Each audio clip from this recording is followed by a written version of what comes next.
Now, our first guest for today is a singer-songwriter who goes by the name of Dumza Maswana. He found healing through music in the most difficult times of his life.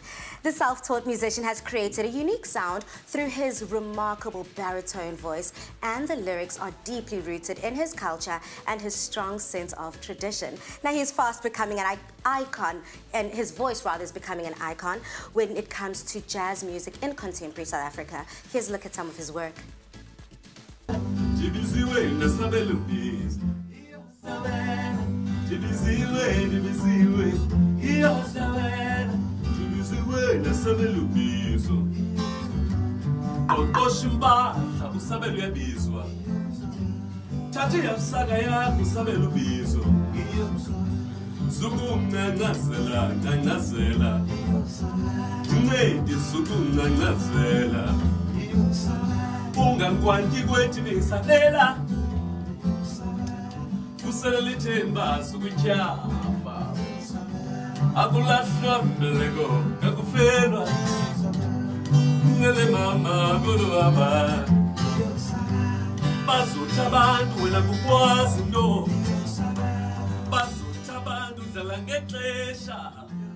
Wow, what an extraordinary voice. Welcome to the show. Thank you so much.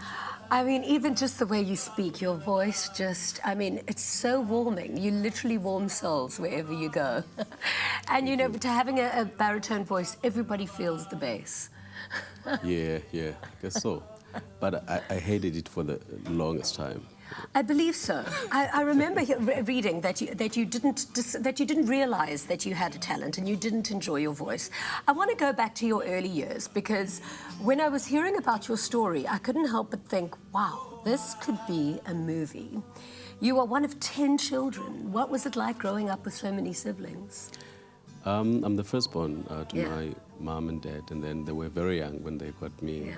So later, like a few months later, my mom got married, to another person, and my dad, same thing. So I was raised by my grandmother, who taught me everything, I know about life, and who protected me, who loved me so much. I don't know anyone who loved me like that.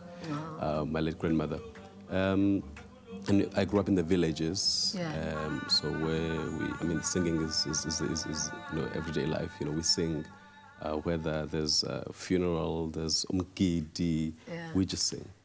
Then, life happened to you, I suppose, and you ran away from home at the age of 13 years old, where you said that music literally saved your life. Yeah. Well, tell me about that journey. I mean, for me, I'm trying to get into the headspace of a 13-year-old boy to run away from home. That must be terrifying. What was life like for you? In the villages, a boy is raised differently, and there's no language like abuse there. I don't know how it came to me that, no, this was not normal.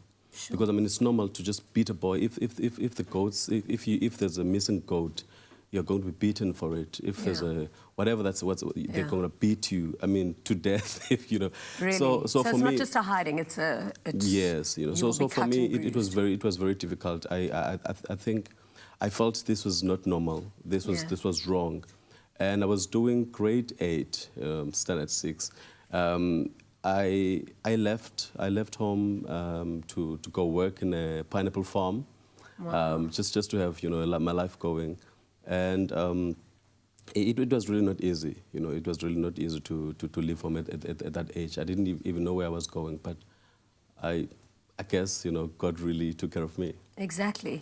And is it true that it was because you basically stumbled upon a group that were practicing for their church singing, and you literally heard the sound and it drew you? You literally had a calling to the music. What happened is that I would stay here and there, and then later, I think now I was 16, maybe doing grade 10. Yeah.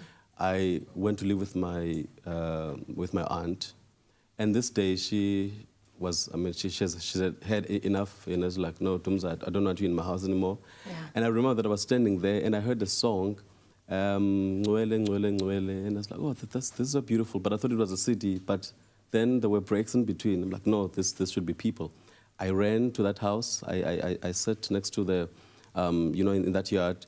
I listened. Oh, these are real people. It was people from Seventh-day Adventist Church. They were practicing for Saturday.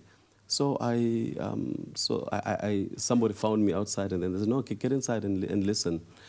So when I say to people that music saved my life, I mean, that's like in a literal sense, because from that day, I found home. You know, I think somehow they saw that this boy is homeless, because Sister Dolly said, no, Dumza, just, you know, are you hungry?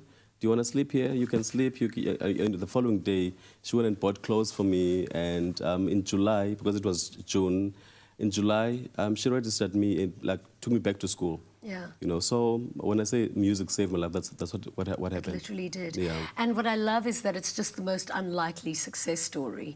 You know, this young boy who ran away from home and is now one of the most celebrated jazz artists. When did you when did you learn to love your voice after that? It took me a long time. Yeah. You know, actually, my album Molo, that's where I really expressed, you know, the voice. I grew up loving Ringo, and so if I would sing a Ringo song, I would be Ringo. I would be anyone else but myself. And until I heard Mr. Victor Ndoni's voice, it was a baritone. I mean, there's Barry White, there's Isaac Hayes, they all have this, you know, big voice, but I couldn't really relate to them. Then there was Mr. Victor Ndoni. He was singing, there's a song at the theater. Yini sendihleli ndinjena ngosizi sukundi papazela dilijaqu njenguwe. When I heard that song, I was like, this is me, man. This is where I want to go, you know. Because, you know, as a baritone, they always make you feel like, you know, you're not really wanted in the choir, you know. So you're a bass, or at the back, go to the back.